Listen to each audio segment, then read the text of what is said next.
আইপ্যাকের Salt Lake sector 5-এর দফতর ও সংস্থার কর্ণধার প্রতীক জৈনের লাউডন স্ট্রিটের বাড়িতে ইডির তল্লাশি ঘিরে তৈরি হওয়া রাজনৈতিক ও আইনি টানাপোড়েনের জল গড়িয়েছে কলকাতা হাইকোর্টে।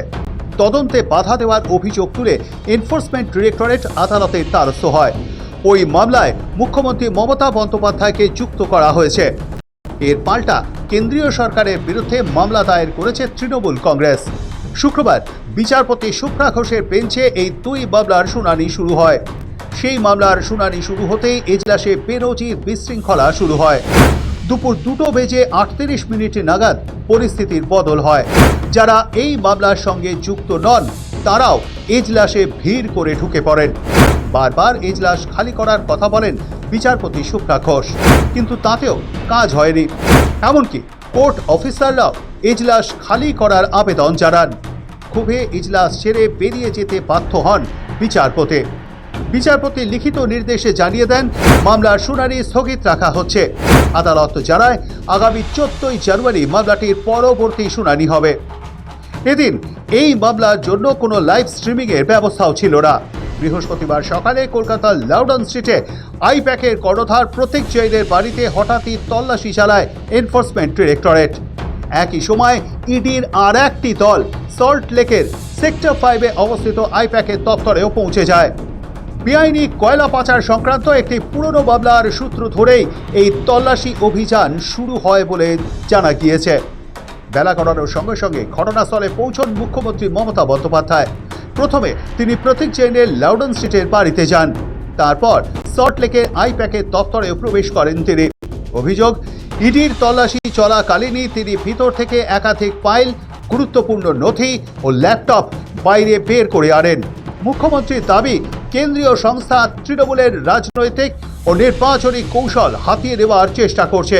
পাল্টা তদন্তে বাধার অভিযোগ নিয়ে হাইকোর্টে যায় এনফোর্সমেন্ট ডিরেক্টরেটও। ঘটনায় সিবিআই তদন্ত জানিয়ে মামলা দায়ের করে। এর আগেই বৃহস্পতিবার লাউডন স্ট্রিট ও আইপ্যাক দপ্তরে ইডির অভিযানের ঘটনায় কলকাতা পুলিশের তরফে স্বতঃপ্রণোদিত মামলা দায়ের করা হয়েছিল। এবার সেই মামলায় যুক্ত হয় মুখ্যমন্ত্রীর করা নতুন অভিযোগ। অন্যদিকে এই পুরো ঘটনা নিয়ে ইডির তরফে কলকাতা হাইকোর্টে মামলা করা হয়েছে, যেখানে মুখ্যমন্ত্রীকেও পক্ষভুক্ত করা হয়েছে। হাইকোর্টে ইডি আধিকারিকদের দাবি, যথাযথভাবে মুখ্যমন্ত্রীর পরিচয় নিশ্চিত করার পর তাকে স্পষ্টভাবে জানানো হয় যে তল্লাশি প্রক্রিয়ায় কোনো রকম হস্তক্ষেপ করা যাবে না। তা সত্ত্বেও তিনি সেখানে ঢুকে পড়েন। অভিযোগ, সেই সময় কলকাতা পুলিশের সহযোগিতায় ইডির অনুমোদিত আধিকারিক প্রশান্ত চান্ডিলা, যিনি অ্যাসিস্ট্যান্ট ডিরেক্টর পদে কর্মরত, তার হেফাজত থেকে একাধিক ডিজিটাল ডিভাইস ও গুরুত্বপূর্ণ নথি জোরপূর্বক নিয়ে নেওয়া হয়। ইডির বক্তব্য অনুযায়ী এই ঘটনায় তল্লাশি প্রক্রিয়া ব্যাহত হয়েছে এবং আইন শৃঙ্খলা সংক্রান্ত একাধিক বিধি লঙ্ঘন করা হয়েছে। বিষয়টিকে কেন্দ্র করে রাজনৈতিক মহলে শুরু হয়েছে তীব্র চাপানুতর। তৃণমূল যদিও এই অভিযোগ মানতে নারাজ। তাদের দাবি, মুখ্যমন্ত্রী পরিস্থিতি সামাল দিতেই সেখানে গিয়েছিলেন এবং কোনো বেআইনি কাজ হয়নি। পাশাপাশি কেন্দ্রীয় সরকারের বিরুদ্ধে তৃণমূল কংগ্রেসও আলাদা মামলা করেছে, যাতে আইপ্যাক ও ইডিকে যুক্ত করা হয়েছে। তবে শুক্রবার ইডি বনাম তৃণমূল মামলা চলাকালীন এজলাসে বেনজির বিশৃঙ্খলা তৈরির কারণে চেয়ার ছেড়ে উঠে যান বিচারপতি শুভ্রা ঘোষ। ফলে তুমুল হই হট্টগোলের জেরে 14 জানুয়ারি পর্যন্ত মামলা মুলতবি করে দেন বিচারপতি শুভ্রা ঘোষ।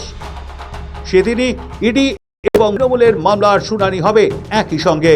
ততদিন পর্যন্ত মামলা মুলতবি করে দেন বিচারপতি। সৌভিক সান্যালের রিপোর্ট, সময় কলকাতা।